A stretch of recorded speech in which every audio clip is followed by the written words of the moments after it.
നമസ്കാരം. ഇന്ന് ഞങ്ങൾ തിരുവനന്തപുരത്ത് തെക്കം പഴനി എന്നറിയപ്പെടുന്ന കുന്നുംപാറ ശ്രീ മുരുക ക്ഷേത്രത്തിലാണ് വന്നിട്ടുള്ളത്. ഇത് തിരുവനന്തപുരത്ത് വാഴമുട്ടത്തുനിന്ന് കയറാൻ പറ്റുന്ന വളരെ അടുത്തൊരു അമ്പലമാണ്. പക്ഷെ വളരെ ഉയരത്തിലാണ് സ്ഥിതി ചെയ്യുന്നത്. അധികം ആരും തിരക്കില്ലാത്ത വളരെ ശാന്തമായൊരു അന്തരീക്ഷമുള്ളൊരു മുരുകൻ്റെ അമ്പലമാണ്. നമുക്കിന്ന് ഇവിടുത്തെ വിശേഷങ്ങളൊക്കെ ഒന്ന് നോക്കിയാലോ. ഇത് കുന്നുംപാറ ശ്രീ സുബ്രഹ്മണ്യ ക്ഷേത്രമാണ്. തിരുവനന്തപുരം ജില്ലയിലെ പ്രധാന വിനോദസഞ്ചാര കേന്ദ്രമായിട്ടുള്ള കോവളത്തിന് സമീപത്ത് വാഴമുട്ടത്താണ് ഈ ക്ഷേത്രം ഉള്ളത്. ശ്രീനാരായണ ഗുരുവിൻ്റെ പാദസ്പർശം കൊണ്ട് പവിത്രമായിട്ടുള്ള ഇടമാണിത്. തെക്കൻ പളനി എന്നാണ് ഈ ക്ഷേത്രത്തെ പൊതുവെ വിശേഷിപ്പിക്കുന്നത്. പാറക്കെട്ടുകൾ കൊണ്ട് ചുറ്റപ്പെട്ടതാണ് ഈ ക്ഷേത്രം. പ്രകൃതി ഭംഗി യഥേഷ്ടം ആസ്വദിക്കുക എന്നൊരു പ്രത്യേകത ഈ സ്ഥലത്തിനുണ്ട് കേട്ടോ.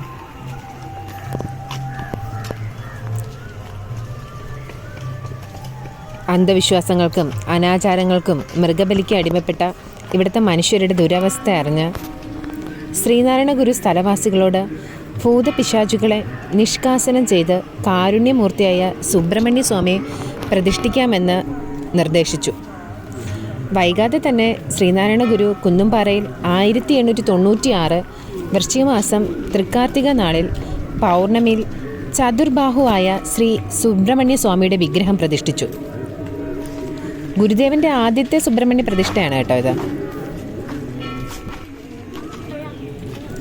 ഞങ്ങൾ ഇതിന് മുമ്പ് വന്നിട്ടുള്ളപ്പോൾ ഈ ഒരു കുളം കണ്ടായിരുന്നു കേട്ടോ. നിറച്ചും വെള്ളം ഉണ്ടായിരുന്നതാണ്. ഇപ്പോൾ ഇതാ അവസ്ഥ. വെള്ളം തീരെ ഇല്ല കേട്ടോ. അന്ന് നമ്മളൊന്നിപ്പോൾ നിറച്ച് വെള്ളം ഉണ്ടായിരുന്നില്ലേ. നല്ല ഇതിനിടയിലൊക്കെ വെള്ളം വന്നുകൊണ്ടിരുന്നല്ലേ.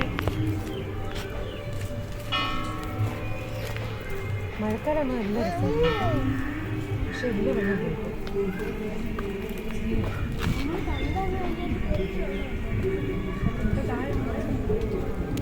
കുന്നുംപാറ ക്ഷേത്രത്തിൽ നിന്ന് നോക്കിക്കഴിഞ്ഞാലേ നമുക്ക് ഈ മലയും കോവളം ബീച്ചും ഒക്കെ കാണാൻ പറ്റും. ഇത് ആശ്രമമാണ് ഇവിടുത്തെ. നമുക്ക് വരുന്ന വഴിക്ക് ഇത് കണ്ടുകൊണ്ടാണ് മേളിലോട്ട് കയറുന്നത്. ഞാൻ നടന്ന് തളർന്നു കേട്ടോ. ഞാനൊരിടത്ത് റെസ്റ്റ് എടുക്കാമെന്ന് പറഞ്ഞിരുന്നു. ശിവത ചുമ്മാ ഓട്ടാ, അങ്ങോട്ടോട്ടം ഇങ്ങോട്ടോട്ടം ധാള. എന്നെ കൊണ്ട് പറ്റുന്നില്ല. ശിവത എന്നെ കളിയാക്കി കൊണ്ട് നടക്കുക കേട്ടോ. പിന്നെ ഞങ്ങൾ നടക്കാൻ തുടങ്ങി.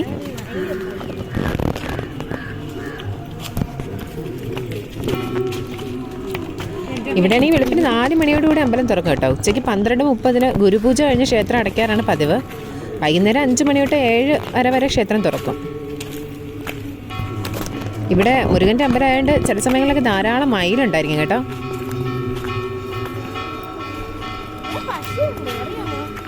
ഇവിടെ ധാരാളം അത്തിമരങ്ങളും പേരാലും ഇത്തിയും ഒക്കെ ധാരാളമായിട്ടുള്ളൊരു അമ്പലമാണ് കേട്ടോ.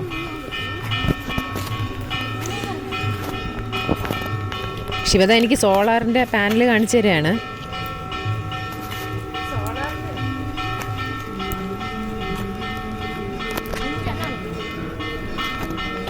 ശ്രീനാരായണ ഗുരു പറഞ്ഞിട്ടുള്ള പ്രശസ്തമായിട്ടുള്ള വാക്യങ്ങളൊക്കെ ഇവിടെ എഴുതി വരുന്നവർക്ക് കാണാനും മനസ്സിലാക്കാനായിട്ട് വെച്ചിട്ടുണ്ട്.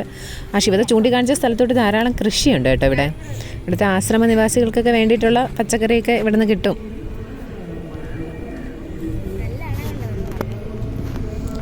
ഞാൻ പിന്നെ ഒരിടത്ത് റെസ്റ്റ് എടുത്ത് കഴിഞ്ഞിട്ടാണ് പിന്നെയും നടക്കുന്നത് കേട്ടോ.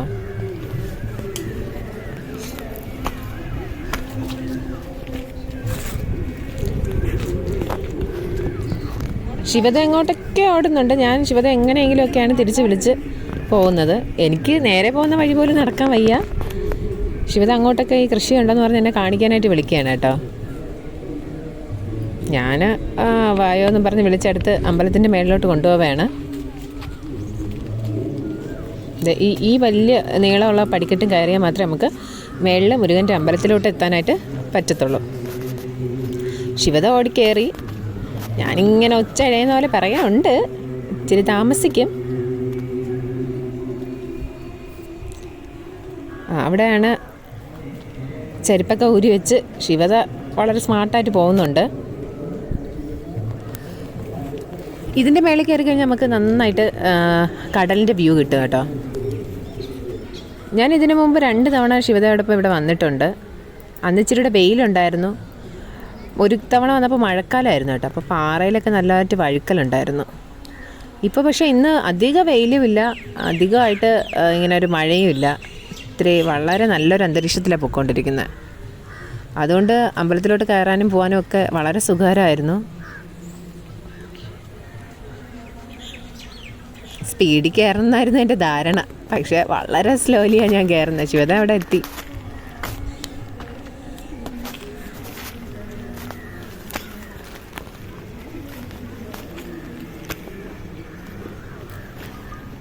എന്ത് രസമാണെന്നറിയാമോ ഇങ്ങോട്ട് കയറി പോകുമ്പോൾ.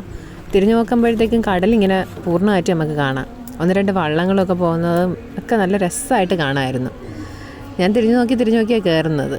ആരുമില്ല കേട്ടോ, വഴിയിലൊന്നും ആരും തന്നെ ഉണ്ടായിരുന്നില്ല. പേടിക്കൊന്നും വേണ്ട, ഇവിടെ ആശ്രമമുണ്ട്, ഒത്തിരി ആശ്രമ നിവാസികളുണ്ട്. വളരെ ശാന്തമായിട്ട് വളരെ സാവകാശം നമുക്ക് എത്തിപ്പറ്റാൻ പറ്റുന്നൊരു ക്ഷേത്രമാണ്. ഞങ്ങളെങ്ങനെ മുകളിലോട്ട് എത്തിയിട്ടുണ്ട് കേട്ടോ. ഏറ്റവും മുകളിലത്തെ കാഴ്ചകളാണ് ഈ കാണുന്നത്. വളരെ മനോഹരമായിരുന്നു. നമുക്ക് മനസ്സിന് വളരെ സന്തോഷം തരുന്ന കാഴ്ചകളാണ് ഇവിടെ ഉള്ളത്. ധാരാളം മരങ്ങളും ആൽമരവും പാറക്കെട്ടും. ഇപ്പുറത്തോട്ട് നോക്കിക്കഴിഞ്ഞാൽ കടലാണ്, മൊത്തം കടൽ. ഞങ്ങൾ അമ്പലത്തിൽ തൊഴുന്നതിനൊക്കെ ശേഷം ഇതിൻ്റെ മേളിലായിട്ടൊരു പാറയുണ്ട്, അങ്ങോട്ട് കയറുകയാണ്. ശിവതയാണ് നിർബന്ധിച്ച് കയറ്റിയത്. ഞങ്ങളങ്ങനെ കയറി മേളിലെത്തി. അവിടെ നിന്നുള്ള കാഴ്ചയാണ് കേട്ടോ ഇപ്പോൾ കാണുന്നത്. വളരെ ഭംഗിയുണ്ട്. ശിവത അങ്ങോട്ടും ഇങ്ങോട്ടും ഇങ്ങനെ ഓടിക്കൊണ്ടിരിക്കുക കേട്ടോ. ശിവത കണ്ട കാഴ്ചകളൊക്കെ എനിക്കും കൂടെ കാണിച്ചു തരികയാണ്. ഇതിൻ്റെ മേളിലും വെള്ളമുണ്ട് കേട്ടോ. ചെറിയൊരു കുളം ഞാൻ കണ്ടായിരുന്നു. കുളമാണോ കിണറാണോന്ന് അറിയില്ല. അതിൻ്റെ മേളിൽ നിറച്ചും വെള്ളമുണ്ട്. സമുദ്രത്തിനിരപ്പിൽ നിന്ന് വളരെ ഉയരത്തിലാണ്, എന്നാൽ പോലും അവിടെ ഫുള്ളും ഫില്ലായിട്ട് വെള്ളം ഉണ്ടായിരുന്നു. ഞങ്ങളിവിടെ എല്ലാം കയറി നോക്കി. ഇവിടെ നിറച്ചും കള്ളിമുൾ ചെടികളും ആൽമരം ഒക്കെ ഉണ്ട്. ഇപ്പം ഞങ്ങൾ കയറുമ്പോൾ വെയിലില്ലായിരുന്നു കേട്ടോ.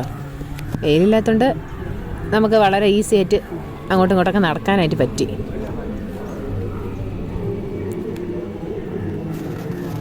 താഴെയുള്ളത് ക്ഷേത്രമാണ് കേട്ടോ.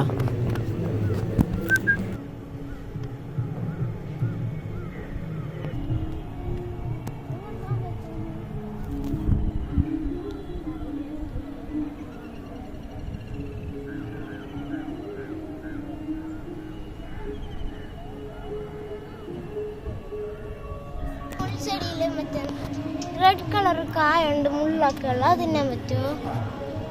ഒരു മങ്കി ഒരു ആനയും കൂടി തിന്നണ കണ്ടിട്ടുണ്ടല്ലോ കാർട്ടൂണില്.